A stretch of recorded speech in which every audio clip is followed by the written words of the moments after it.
ఇక ground water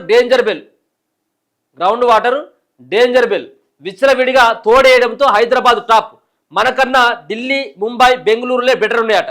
కేంద్ర జలశక్తి శాఖ డైనమిక్ గ్రౌండ్ వాటర్ అసెస్మెంట్ రిపోర్టులో వెల్లడి.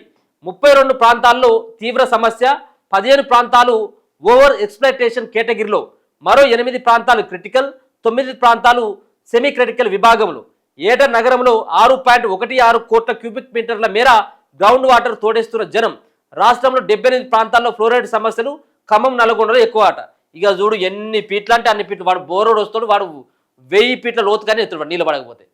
ఇక మరి లోపల ఉన్నటువంటి వాటర్ అంతా కూడా ఒకసారి తోడేయడంతో భూగర్భ జలాలన్నీ కూడా అడగంటిపోవడం జరుగుతూ ఉంటుంది. భూకంపాలు వస్తూ ఉంటాయి, ప్రకృతి అంతా కూడా వినాశనానికి దారి తీస్తూ ఉండేది. డేంజర్ బెల్స్ అట. గ్రౌండ్ వాటర్ మొత్తం అంతా కూడా కిందికి వెళ్ళిపోతూ ఉన్నది. ఇది ఇంకా మనకంటే ఢిల్లీ, ముంబై, బెంగళూరులో బెటర్ ఉన్నాయట. హైదరాబాద్లో భూగర్భ జలాలను బోర్లు పీల్చేస్తున్నాయి. దీంతో గ్రౌండ్ వాటర్ అడుగంటిపోతున్నది.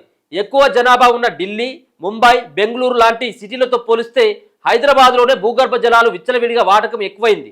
గ్రౌండ్ వాటర్ తోడివేత ఎక్కువగా జరుగుతున్న మెట్రో సిటీల జాబితాలో హైదరాబాదే టాప్ ఉందట. కేంద్ర జలశక్తి శాఖ ఇటీవల రిలీజ్ చేసిన డైనమిక్ గ్రౌండ్ వాటర్ అసెస్మెంట్ రిపోర్టులో పలు ఆందోళనకర విషయాలు వెల్లడైనాయి. రాష్ట్ర వ్యాప్తంగా 620 యూనిట్లలో సెంట్రల్ గ్రౌండ్ వాటర్ బోర్డు అధ్యయనాలు చేసింది. ఈ క్రమంలోనే హైదరాబాద్లో భూగర్భ జలాల వాటకం చాలా అధికంగా ఉన్నట్లు తేలింది. గ్రేటర్ హైదరాబాద్ సిటీ, రంగారెడ్డి, మేడ్చల్, మల్కాజిగిరితో కలిపి ఈ పరిధిలో 32 ప్రాంతాల్లో భూగర్భ జలాల తోడివేత ఓవర్ ఎక్స్ప్లాయిటేషన్ క్రిటికల్ కేటగిరీలో ఉన్నట్లు రిపోర్టు వెల్లడించింది. 15 ప్రాంతాల్లో పరిధికి మించి నీటిని తోడేస్తున్నారు. చార్మినార్, అంబర్పేట, గోల్కొండ, ఆసిఫ్ నగర్, సైదాబాద్, ఖైరతాబాద్, అమీర్పేట, హిమాయత్ నగర్, బాలానగర్, కుకట్పల్లి, కుత్బుల్లాపూర్, మల్కాజిగిరి, అలాగే ఆయత్ నగర్, షేర్లింగంపల్లి, సరూర్ నగర్ ఓవర్ ఎక్స్ప్లాయిటేషన్ కేటగిరీలో ఉన్నాయట.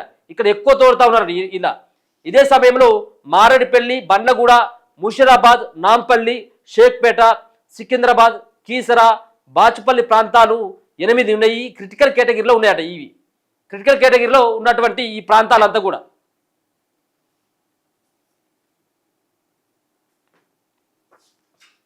ఇక తిరుమలగిరి, అల్వాల్, మేల్చల్, గల్కేసర్, ఇబ్రహీంపట్నం, అలాగే రాజేంద్ర నగర్, మైనాబాద్, కందుకూరు, కొత్తూరు ప్రాంతాలు 9 ఈ సెమీ క్రిటికల్ లిస్టులో ఉన్నాయట.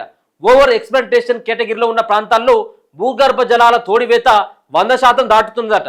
క్రిటికల్ కేటగిరీలోని ప్రాంతాల్లో 90 నుంచి 100% వరకు తోడుతున్నారు. సెమీ క్రిటికల్ కేటగిరీలో 70 నుంచి 90% వరకు బోర్ల నుంచి నీటిని పీల్చేస్తున్నారు. కాగా రాష్ట్ర వ్యాప్తంగా ఓవర్ ఎక్స్ప్లాయిటేషన్ కేటగిరీలో 23 ప్రాంతాలు ఉంటే అందులో 15 సిటీలోనే ఉండడం గమనార్హం. సిటీతో పాటు నిజామాబాద్, ఆదిలాబాద్, చౌదరిగూడెం, పటాన్ చెరువు, ఆత్మకూరు, నారాయణపూర్, రఘునాథపాలెం, అలాగే మునుగోడులు ఆ కేటగిరీలో ఉన్నాయట.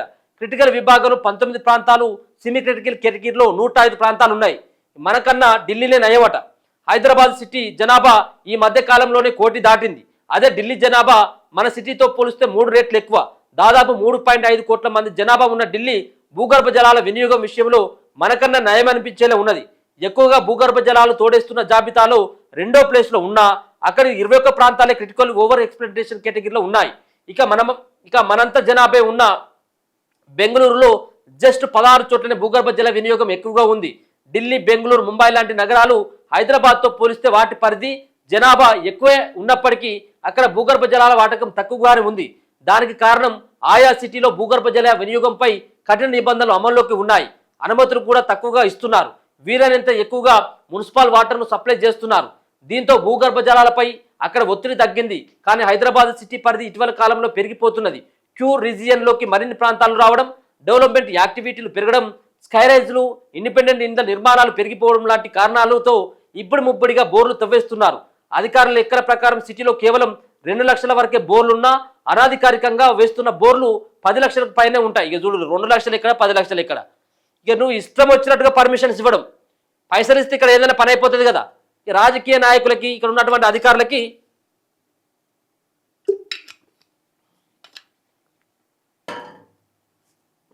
ప్రజల ఆరోగ్యాలతోటి సంబంధమే లేదు.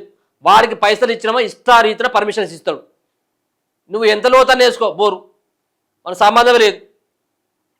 ఇట్లా అధికారులు, ప్రజాప్రతినిధులు దోపిడీకి దిగబడితే ఈ ప్రకృతి మొత్తం ఎక్కడికైనా పోని, ప్రకృతి మొత్తం ధ్వంసం అయిపోయి విధ్వంసం కానీ కాక వాడికి ఏ సంబంధం లేదు. ఇప్పుడు రేపు భవిష్యత్తులో ఎంత ఇబ్బంది ఉంటుంది? ఇది ఇప్పటి వరకు చూసుకుంటా ఉన్నాం, ఇప్పుడున్నటువంటి ఈ జనరేషన్ వరకు మనం చూసుకుంటున్నాం తప్పించి ఫ్యూచర్ జనరేషన్కి, మన పిల్లలకి ఆ పిల్లలకి రేపు ఫ్యూచర్లో ఏమిస్తాం మనం? ఆ ప్రకృతినే కదా ఇవ్వాల్సింది. సో ప్రకృతి విధ్వంసం అయిపోయినప్పుడు ఇప్పటికి మనిషి యొక్క ఆ జీవిత కాలం కూడా తగ్గిపోతూ ఉన్నది. బతికేటువంటి ఒకప్పుడు 100-110 ఏళ్ళు ఈజీగా బతికేది మన తాతలు కావచ్చు, వాళ్ళ తండ్రులు కావచ్చు. ఇప్పుడు 60-70 సంవత్సరాలు బతకడం చాలా కష్టం ఉన్నది. ఎందుకు? ప్రకృతి నాశనం అయిపోవడం, ప్రతిది కూడా కల్తీ అయిపోవడం. ఇప్పుడు ఇదంతా కూడా డేంజర్ బెల్స్. ఇవన్నీ కూడా ఫ్యూచర్లో ఇప్పుడిప్పుడే తెలుస్తూ ఉన్నది, కానీ ఇది ఫ్యూచర్లో చాలా ఇబ్బందిగా మారేటువంటి అవకాశం కనబడతా ఉంది. దీన్ని కనుక కట్టడి చేయకపోయినట్టయితే చాలా ఇబ్బంది. అఫీషియల్గా అధికారుల లెక్కల ప్రకారం సిటీలో కేవలం 2 లక్షల వరకే బోర్లు ఉన్నాయట. అనధికారిక లెక్కల ప్రకారం 10 లక్షల బోర్. మరి ఇక్కడ ఎక్కడ నిద్రపోతా ఉన్నారు మరి అధికారులంతా కూడా? ఇటు పర్మిషన్ ఇచ్చినోడు ఎవడు? దొంగ. కనీసం 500 అడుగుల లోతులో బోర్లు వేస్తున్నారట. 500 అడుగుల లోతుల బోర్లు వేస్తూ ఉన్నారు. స్కై రేజ్లు, పెద్ద పెద్ద అపార్ట్మెంట్లు అయితే అది 2000 అడుగులను దాటిపోతున్నదట. దీంతో సిటీలో భూగర్భ జలాలపై ఒత్తిడి పెరుగుతున్నది. ఏటా సిటీలో 6.16 కోట్ల క్యూబిక్ మీటర్ల మేర నీటిని తోడేస్తున్నారు. అందులో సేఫ్ జోన్ అన్నదే లేకుండా పోతున్నది. 2.05 కోట్ల క్యూబిక్ మీటర్ల నీళ్లు ఓవర్ ఎక్స్ప్లాయిటేషన్ చేస్తున్నారు. క్రిటికల్ కేటగిరీలోని ప్రాంతాల్లో దాదాపు 3 కోట్ల క్యూబిక్ మీటర్లు, సెమీ క్రిటికల్ ప్రాంతాల్లో 1.4 కోట్ల క్యూబిక్ మీటర్ల మేర నీటిని భూగర్భం నుంచి తోడేస్తున్నారట. ఇక భౌగోళిక పరిస్థితులు హైదరాబాద్ సిటీని దారుణమైన పరిస్థితుల్లోకి నెట్టబోతున్నాయి. దక్కన్ పీఠభూమిపై ఎత్తైన ప్రాంతంలో ఉండడం, ఎక్కువ రాతి పొరలే ఉండడంతో వాడుకున్నంతలా భూగర్భ జలాలు రీఛార్జ్ కావడం లేదు. అంటే ఏటా 1000 మిల్లీమీటర్ల మేర వర్షపాతం నమోదవుతున్న భూమిలో ఇంకుతున్న జలాలు చాలా తక్కువగా ఉంటున్నాయి. మొత్తం డ్రైనేజీల ద్వారా వృధా అయిపోతున్నాయి. అదే సమయంలో ఢిల్లీ, ముంబై, బెంగళూరు లాంటి నగరాల్లో మాత్రం ఎక్కువ భాగం మెత్తని నేలలో ఉండడంతో నీళ్లు ఇంకే గుణము ఎక్కువగా ఉండి రీఛార్జ్ అవుతున్నాయి. సో అక్కడేమో మెత్తని నేలలు ఉన్నాయి కాబట్టి వాన పడగానే భూగర్భ జలాలు కూడా పెరిగిపోతాయి. అక్కడ ఉన్నటువంటి మెత్తని నేలతోటి అది లోపలికి పోతాయి. కాబట్టి ఇక్కడ ఉన్నటువంటి మన దక్కన్ పీఠభూమి కాబట్టి ఇది ఎత్తైనటువంటి భూమి, అలాగే రాతి భూములు ఉన్నటువంటి ఇవంతా కూడా గుట్టలు ఉన్నటువంటి భూములు కాబట్టి అంత ఈజీగా ఇంకై. మన దగ్గరనేమో భూగర్భ జలాలు పెరిగిపోవు, అయినప్పటికీ కూడా నీటిని ఎక్కువ తోడేస్తా ఉన్నాం. మరోవైపు మన దగ్గర ఇంకుడు గుంతలు తక్కువనే ఉన్నాయి, కేవలం 10% మేరే ఉన్నాయి. కానీ ఢిల్లీ, బెంగళూరు లాంటి సిటీలో వీటి సంఖ్య 30% పైగా ఉందని రిపోర్ట్లో పేర్కొన్నాయి. దీంతో ఆయా సిటీలో గ్రౌండ్ వాటర్ రీఛార్జ్ ఎక్కువగా ఉంటుంది. కాబట్టి ఇప్పటికైనా సిటీలో గ్రౌండ్ వాటర్ వినియోగంపై కఠినమైన నిబంధనలు విధించాల్సిన అవసరం ఉంది. గ్రౌండ్ వాటర్ ఎన్హౌన్స్మెంట్ కోసం ఇంకుడు గుంతల ఏర్పాటుపై జనాలకు అవగాహన కల్పించాల్సిన అవసరం ఉందని చెప్తున్నారు. వినియోగం ఇలాగే విచ్చలవిడిగా ఉంటే సిటీ పెరిగిపోతున్న నేపథ్యంలో భవిష్యత్తు ఇబ్బందులు తప్పవని వార్నింగ్ ఇస్తా ఉన్నారు. ఇక వేధిస్తున్న ఫ్లోరైడ్ సమస్య. రాష్ట్రంలోని నీళ్ల నాణ్యతపై రిపోర్టులో కేంద్రం ఆందోళనకరమైనటువంటి అంశాలు వెల్లడించింది. ఆర్సెనిక్, లవణీయత, సలైనిటీ లాంటి సమస్యలేవి లేనప్పటికీ రాష్ట్రం ఎప్పటి నుంచో ఎదుర్కొంటున్న సమస్య మాత్రం అలాగే ఉందని రిపోర్ట్ పేర్కొన్నది. పోయిందనుకున్న ఫ్లోరైడ్ మహమ్మారి ఇప్పటికీ రాష్ట్రంలోని భూగర్భ జలాల్లో ఉన్నట్లు రిపోర్టు వెల్లడించింది. మొత్తంగా స్టడీ చేసిన 620 ప్రాంతాల్లో 78 ప్రాంతాలు ఫ్లోరైడ్ పీడిత ప్రాంతాలుగా ఉన్నట్లు తేలింది. అత్యధికంగా ఖమ్మం జిల్లాలో 12 ప్రాంతాల్లో ఫ్లోరైడ్ మహమ్మారి ఉన్నట్లు రిపోర్టు తేల్చేసింది.